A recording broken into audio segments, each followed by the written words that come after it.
So Mrs. Shermara Fletcher-Hoyte is an international speaking community leader repping the Jamaican diaspora in the United Kingdom, I'm told. Well, she's so much more than that. But she's with us now, and we're going to find out all about her. Good morning. Welcome to Smile. How are you?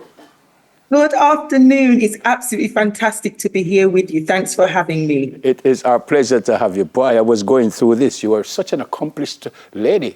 Congrats on all you've done. But let's get specific first. I know you were not born here, but you have a Jamaican connection. So tell me about that.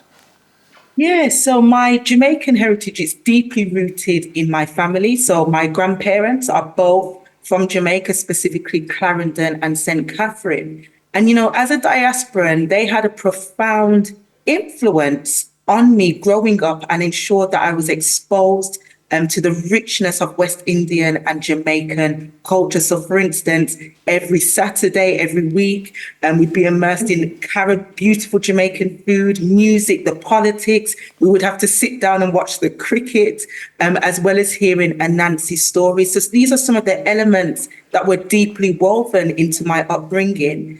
And also on my maternal side, I'm from the Anderson family, who were very involved in Jamaican governance, public life, and public service. And even my great-grandfather, he was Irie Anderson, and he was well respected in the community and was what was known as a busher, I believe, an overseer in Clarendon, and also worked with the government as a land surveyor. And I can't forget my great auntie, Lydia Perry, who was a JP, specifically in St. Catherine, and she served under the tenureship of Prime Minister Bruce Golding. So she really left a lasting legacy and impression on me as a diasporan to know that Jamaica is an amazing country doing great things for the community. Oh, fantastic. You ever spent any time here in Jamaica?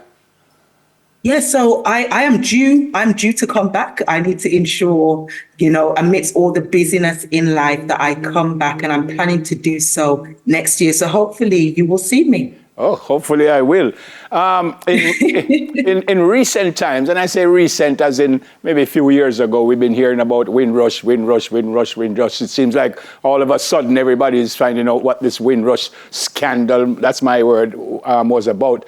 But did that play anything in the way you grew up, in what you know about Jamaicans and what you know about black people moving to the United Kingdom?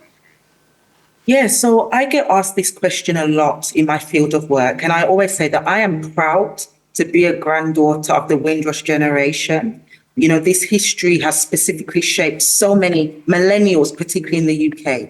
And, you know, growing up, I was constantly reminded of the resilience of this generation, many of whom left Jamaica to come to the UK and build a life and have left a legacy. And, you know, their experience has really instilled a deep sense of pride and responsibility. And we have to honor their legacy as those who are left behind here in the diaspora. So I'm proud of that. And despite, you know, the scandal as what you've spoken about of how people have been treated, we wear being part of the Windrush as a badge of honor. You know, if you look at the UK, contributions to the NHS, to public services, a lot of that was by the Windrush generation, and it's our responsibility to uphold their legacy and tell their story. Yep, that's so important. The Global Jamaica Diaspora Youth Council.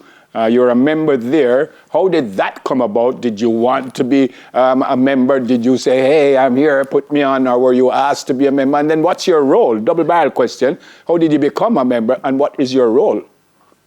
Yeah, so I was actually approached and told about the Global Jamaican Youth Diaspora Council. And I guess a lot of my community work, those who reached out to me said, this might be something you want to consider. And it really aligned with my personal values.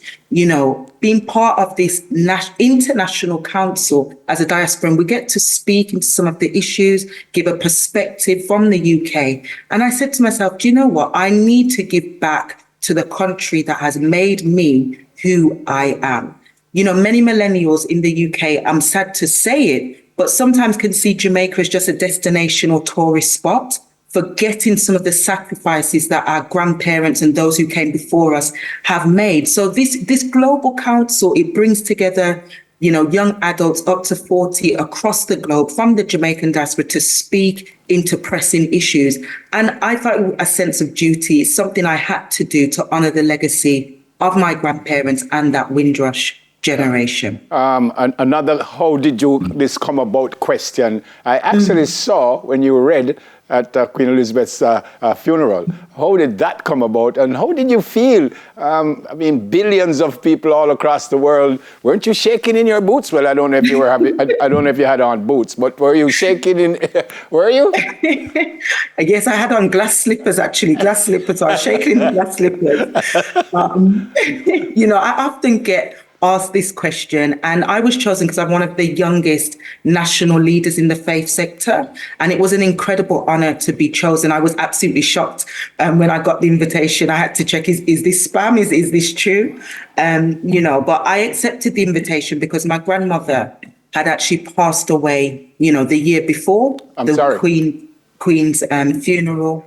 And we had to remember we're in the context of COVID-19. So many people across the globe had lost loved ones. So it was really an opportunity to read into a global collective grief. So at the time when I was asked, I said, okay, yes, this is the Queen of England, the longest reigning monarch, but this is also somebody's grandmother.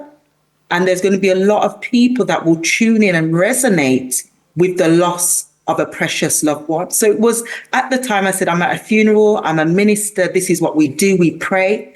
It's only after the funeral when my social media went crazy, my phone went crazy, people are like, Shermara, you've just read in front of 4.1 billion people. That's when I realized, oh my goodness, what is it that I've just done? But at the time, it was really an act of ministry and to speak life into the world, to say that, God is with you in your grief. Yeah, you just said I'm a minister, which you kind of knocked away my next question, because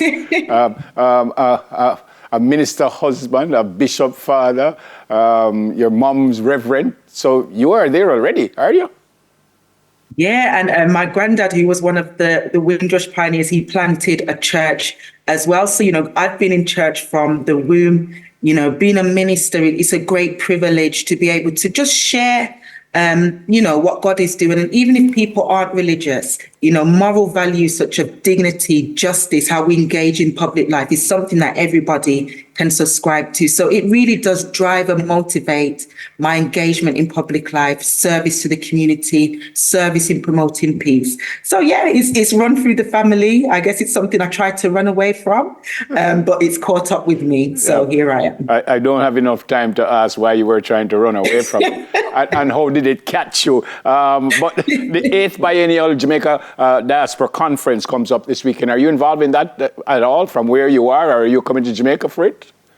Right. So, as part of the Global Youth Diaspora Council, behind the scenes, we're working hard to get people to attend, to spread the word about this amazing conference. Unfortunately, due to my husband's health issues, I won't be able to travel this year, but I will be coming to the next one. But yeah, all of us as a global council, we're working behind the scenes, ensuring that young adults are represented. And our amazing chair, who's based in our America region, she will actually be speaking at the conference and has done amazing work in ensuring that there's global representation of young adults from the diaspora. Oh boy, I'm so impressed, Mrs. Fletcher-Hoyte. Before you go, anyone in Jamaica you want to say hi to before you go? Oh, I have to say hi to my amazing Auntie Carol. I hope you are watching. She's a travel agent and ensures that people travel all across the world. It's lovely to say hi to you. And thank you so much for having me. Thank you. Thank you so much for what you are doing for us in the diaspora. And hopefully I'll get to meet you in person sooner than later. Thank you so much. God bless you and your family. Thank you. You're welcome. Mrs. Shermara Fletcher-Hoyte, international speaker, community leader, and as you heard, so much more. Great to have her with us this morning. That's it for our Diaspora Check-In.